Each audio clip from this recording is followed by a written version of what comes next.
தமிழகத்தில் பல்லாயிரம் கோடி அளவுக்கு மணல் கொள்ளை நடந்ததாக குற்றச்சாட்டு எழுந்தது. இதுகுறித்து ஏற்கனவே அமலாக்கத்துறை விசாரணை நடத்தி வருகிறது. மணல் குவாரிகளில் ஏற்கனவே மத்திய புலனாய்வு அமைப்புகள் சோதனை நடத்தி பல்வேறு ஆவணங்களை சேகரித்துள்ளன. இந்த நிலையில் அமலாக்கத்துறை தமிழக டிஜிபிக்கு ஒரு கடிதம் எழுதியுள்ளது. அதில் தமிழகத்தில் மணல் கொள்ளை மூலம் சுமார் 4730 கோடி ரூபாய் மோசடி நடந்துள்ளதாக தெரிவிக்கப்பட்டுள்ளது. இந்த நிலையில் இது தொடர்பாக பாஜக மாநில தலைவர் அண்ணாமலை வெளியிட்டுள்ள அறிக்கையில், தமிழகத்தில் மணல் கொள்ளையின் மூலம் சுமார் 4730 கோடி ரூபாய் மோசடி நடந்துள்ளதாக அமலாக்கத்துறை விசாரணையில் தெரிய வந்துள்ளது. சட்டவிரோதமாக மணல் கொள்ளை அடித்த விவகாரத்தில் அரசு அதிகாரிகளின் உடந்தையோடு தனியார் மணல் ஒப்பந்ததாரர்கள் மோசடியில் ஈடுபட்டுள்ளனர். தமிழக அரசு மணல் கொள்ளை தொடர்பாக எந்த நடவடிக்கையும் எடுக்கவில்லை என்று அமலாக்கத்துறை குற்றம் சாட்டியிருந்தது. தற்போது கடந்த ஜூன் 14ஆம் தேதி அமலாக்கத்துறை தமிழக காவல்துறை இயக்குநருக்கு எழுதிய கடித விவரங்கள் வெளியாகியுள்ளது.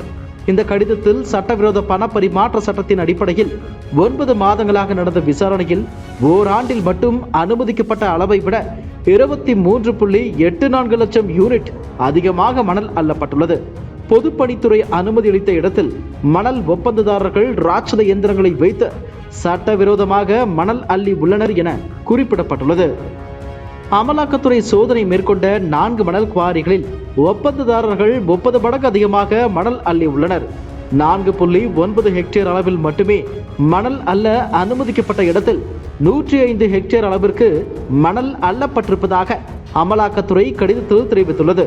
மொத்தமாக 5 மாவட்டங்களில் 190 ஹெக்டேர் அளவில் மணல் அள்ள அனுமதி அளிக்கப்பட்டிருந்த நிலையில் 987 ஹெக்டேர் பரப்பளவில் மணல் அள்ளப்பட்டிருப்பது அமலாக்கத்துறை கடிதத்தில் தெரிய வந்துள்ளது.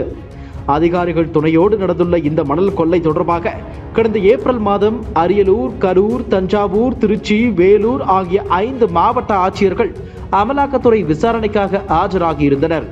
ஆனால் தமிழக அரசு இந்த மணல் கொள்ளை தொடர்பாக இதுவரை அதிகாரிகள் மீது நடவடிக்கை எடுக்கவில்லை. கடந்த 2021ஆம் ஆண்டு தேர்தல் பிரச்சாரத்தின் போது ஆட்சிக்கு வந்த அடுத்த 5 நிமிடத்தில் திமுகவினர் மணல் எடுக்கலாம் என கூறி ஆட்சிக்கு வந்த திமுக தனது கட்சிக்காரர்களுக்கு கொடுத்த வாக்குறுதியை நிறைவேற்ற தமிழகத்தின் கனிம வளங்களை பலி கொடுத்துக் கொண்டிருக்கிறது. மோசடியில் ஈடுபட்ட அதிகாரிகள் மீது நடவடிக்கை எடுக்க திமுக அரசு தவறிவிட்டது. உடனடியாக மணல் கொள்ளையில் தொடர்புடைய அனைத்து அதிகாரிகள் மீதும் காவல்துறை நடவடிக்கை எடுக்க வேண்டும். இது தொடர்பாக விரிவான விசாரணை நடத்தி குற்றம் செய்தவர்கள் அனைவரையும் சட்டத்தின் முன்பு நிறுத்த வேண்டும் என்று தெரிவித்துள்ளார்.